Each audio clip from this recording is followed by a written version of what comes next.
In today's lesson, we're going to be talking about inscribed angles. So we're continuing this with circles.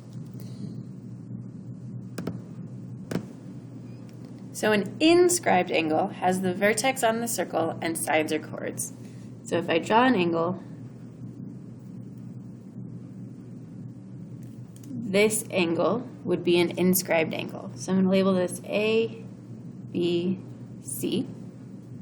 Okay, and there's a relationship between the measure of this arc and the inscribed angle. Okay, the arc here, AC, is called an intercepted arc. Okay, so this says if the angle is inscribed in a circle, then the measure of the angle is equal to 1/2 the measure of its intercepted arc. So in this picture, this angle is equal to half of the arc. So angle ABC is 1/2 of arc AC. Conversely, AC is going to be double whatever that angle is.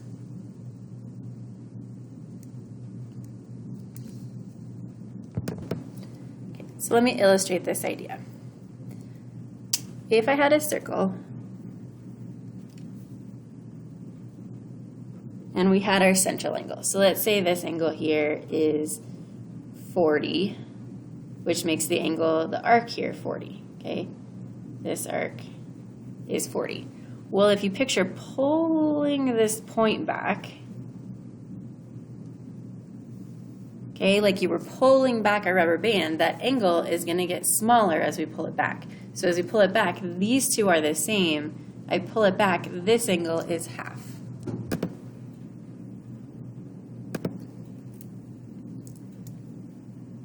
All right, so in this circle, the arc here is 90, which means the central angle would be 90, but the inscribed angle is going to be half of that, or 45.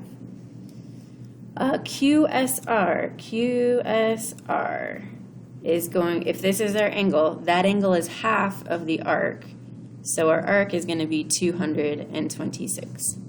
So you go ahead and try the next two. Here we want the arc, so it's going to be double the measure of the inscribed angle. Here we have the angle is 62, so my angle is going to be half of that. Again, picture your rubber band pulling back is going to be 31. Okay, for this problem, we've got some inscribed angles here. If we want to find the measure of angle U, okay, we would need to know what this arc is here.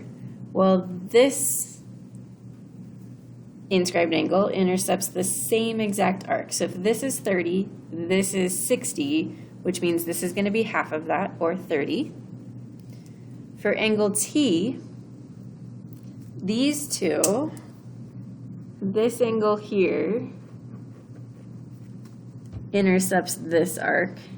This angle here intercepts that same exact arc. So they have to be equal to each other. So I'm going to set 3x plus 4 equal to 2x plus 9. So x is going to equal 5. So then to find the angle, we'll plug that back into either one of them, really. So 3 times 5 plus 4 is 19. So you go ahead and try the next one on the back of this worksheet. So for this one, to find A, in this picture, angle A intercepts this arc. Angle D intercepts that same arc. So these two are equal. So I set them equal, find y is 10, then plug that back in to get 58. For C, this angle intercepts this arc, and this angle intersects that same arc, so these two are equal to each other. Set them equal, find x is 8, and plug it back in.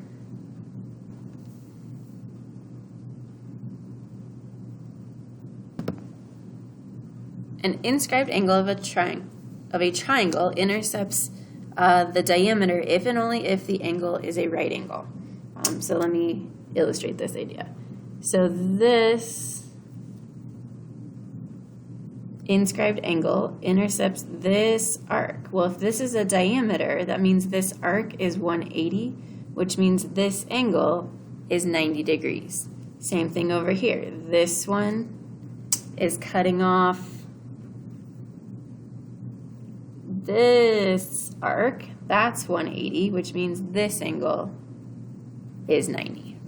So let's use that in an example. So we're going to find x.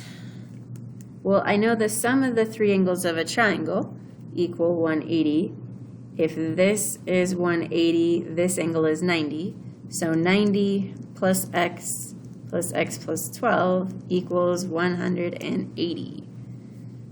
So 2x equals, or 2x plus 102 equals 180. So 2x equals 78, or x equals 39. Then to find angle W is x plus 12, so that'll be 39 plus 12, which is 51.